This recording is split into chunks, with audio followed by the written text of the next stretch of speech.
The gunshot shattered the night. A car sat stopped on a dark Minneapolis street. Federal agents moved fast, shouting commands. In seconds, everything went wrong. An ICE agent raised a weapon.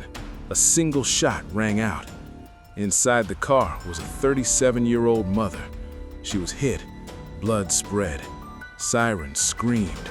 People nearby froze in shock as her life slipped away right there on the pavement. She was not armed. She was not the target of the operation, yet she was dead. As agents stepped back and police rushed in, one question hung in the air like smoke after the gunfire. How did a mother driving through her own city end up killed by a federal agent? The answer would soon divide a city and spark outrage across the country. But to understand how this moment happened, we have to go back. Earlier that evening, the neighborhood felt normal. Cars passed, lights glowed from apartment windows. Families were home. The woman who would soon be killed was doing something ordinary. She was driving. She was a mom. She had plans for tomorrow. No one knew this night would be her last. At the same time, ICE agents were preparing for a federal operation. They were in the area looking for someone else. Tension was already high. Federal agents were moving through city streets where people did not expect them. Many residents did not even know an operation was happening. Then the paths crossed. The woman's car came near the operation zone. Accounts say agents approached quickly. Voices were raised. Confusion filled the air. In moments like that, seconds feel like forever. Fear grows fast. Decisions are made without time to think. Authorities later claimed the agent felt threatened by the vehicle. Witnesses nearby told a different story. They said the car was trying to leave. They said the woman posed no danger. What is certain is this: one shot was fired, and a mother never made it home. Emergency responders tried to save her. It was too late. She was pronounced dead at the scene. As news spread, neighbors gathered. Some cried, some shouted, some stood in silence, staring at flashing lights and yellow tape. By morning, the city woke up to headlines no one wanted to read. A 37-year-old mother killed by an ICE agent in Minneapolis. Protests began almost immediately. People demanded answers. City leaders spoke out. Federal officials defended their agent. Two sides formed fast, each telling a different version of the same deadly moment. And at the center of it all was a family now facing a future without a mother. As investigators began reviewing body camera footage and witness statements, one thing became clear: this story was far from over. What really happened in those final seconds would decide not only the fate of an agent, but how the public would judge the power used that night. And when the full truth started to come out, it would shock even those who thought they had already seen the worst. Stay with me, because the next chapter reveals who this mother really was and what led her into the path of a deadly federal operation. The first scream came from someone who knew her. As the body was covered and the street filled with flashing lights, word spread fast. This was not a suspect. This was not a criminal. This was a mother.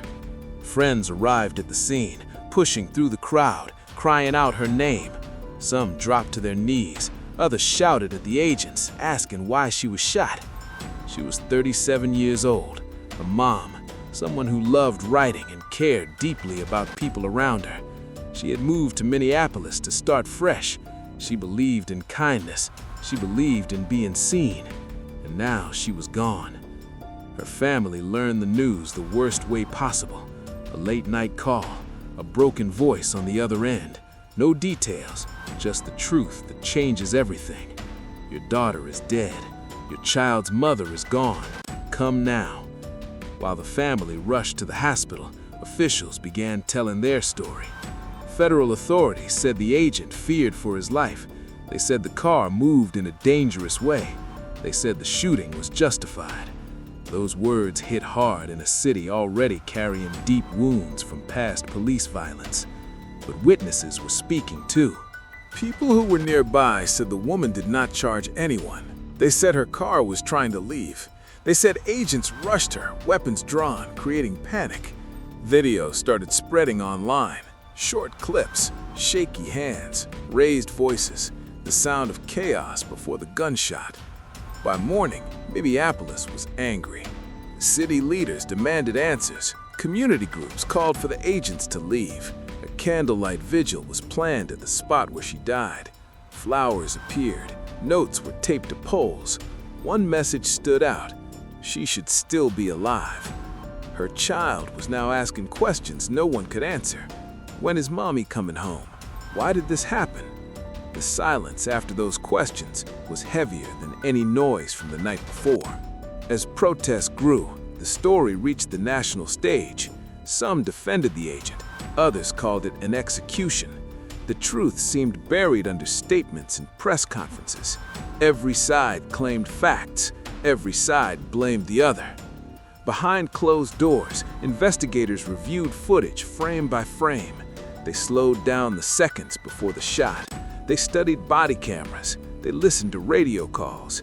They searched for the moment when things could have gone another way.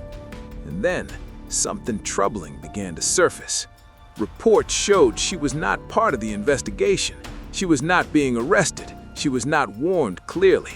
She was simply there, in the wrong place at the wrong time, surrounded by armed agents during a tense federal operation. That detail changed everything. For her family, it confirmed their worst fear. She died for no reason. For the public, it raised a terrifying question. If this could happen to her, it could happen to anyone. As night fell again, crowds returned to the street. Candles flickered in the cold air. Chants echoed between buildings. Police formed lines. Federal agents stayed silent. And just as the city braced for answers, a new claim emerged from officials that would push tensions even higher and make people question what they were being told. Because what investigators discovered next did not match the first story at all. And in the next chapter, we uncover the evidence that may change how this case is remembered forever. The truth did not arrive all at once. It came in pieces. Investigators slowed the video again, frame by frame, second by second. The final moments before the shot were studied in silence. What they saw raised more questions than answers. The car was moving, but slowly. The street was tight. Agents were close. Voices overlapped. Commands were unclear. Fear was everywhere. Then came the moment that changed everything. The gun fired before the car fully cleared the area. That single detail shook the case. It challenged the early claim that the agent had no choice. It made people ask whether the danger was real or only felt, and it forced officials to admit what many already believed. This death did not have to happen. As pressure grew, federal leaders defended their actions again. They said agents face danger every day. They said decisions are made in seconds. They asked the public to wait for the investigation, but patience was running out. The family spoke next. They described a woman who helped strangers, a mother who read bedtime stories, someone who believed the world could be better if people listened to each other. They said she followed rules. They said she feared guns. They said she would never hurt anyone. Her child stood beside them, holding a photo. That image broke something in the city. Crowds grew larger. The vigil turned into a march. Signs filled the streets. No justice, no peace echoed through the cold air. People from all backgrounds came together, united by one fear. If a mother can be killed like this, no one is truly safe. Behind the scenes, legal questions exploded. Was the use of force legal? Did the agent follow protocol? Why was a federal operation happening in a residential area without local coordination? Each question opened another door, and behind each door was anger. The agent involved was placed on leave. Investigations continued. Reports were promised. But for the family, none of that mattered. A life was gone. A child was changed forever. Weeks passed, but the pain did not fade. Her name became more than a headline. It became a symbol, a reminder of what happens when power meets fear and fear meets a trigger. The city carried her story in murals, in chants, in quiet conversations between strangers who looked at each other differently after that night. And still, one final truth remained. No report could bring her back. No statement could explain away the silence in her home. No ruling could erase the sound of that gunshot. As the case moves forward, one question continues to haunt Minneapolis and the nation. Will this death become just another story people argue about? Or will it change how force is used when lives are on the line? Because somewhere tonight, another mother is driving home, and the answer to what happens next may decide if she makes it safely through the dark. If you want to understand why this case matters far beyond one city, stay with me. The impact of this night is still unfolding.